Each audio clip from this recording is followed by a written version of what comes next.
इटावा कथावाचक मामले में एक नया मोड़ आ गया है।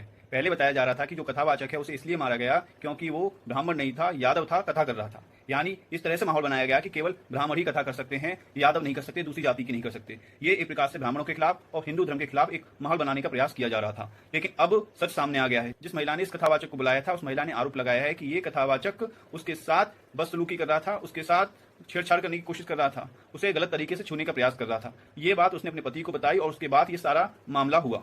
लेकिन इसे इस तरह से दिखाया गया जैसे कि भारत में केवल ब्राह्मण ही कथा कर सकता है, दूसरे समाज के लोग नहीं कर सकते, और इस तरह से एक हिंदू धर्म के खिलाफ और ब्राह्मणों के खिलाफ माहौल बनाने का प्रयास किया गया।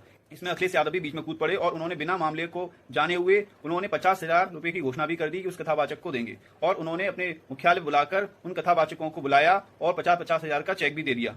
लेकिन अब सवाल उठता है कि एक पूर्व सीएम होने के बाद भी उन्हें इतनी जल्दी क्या थी, क्योंकि 2027 में चुनाव है और अखिलेश यादव की नजर सीएम की कुर्सी पर है, इसलिए उन्होंने अपने वोट बैंक को साधने के लिए इतनी जल्दी दिखाई। लेकिन सवाल यही है कि ब्राह्मणों के खिलाफ इतनी नफरत क्यों फैलाई जा रही है। भारत में ऐसे कई कथावाचक हैं जो कथा कर रहे हैं और लाखों लोग उनकी कथा सुनने जाते हैं। मुरलीधर जी हो, धीरेन्द्र शास्त्री जी हो, ऐसे बहुत सारे लोग हैं। ये दोनों ही ब्राह्मण नहीं है, उसके बाद भी वहां पर लोगों की भीड़ लगी रहती है। वहां पर ब्राह्मण भी जाता है, दूसरी जाति का भी जाता है।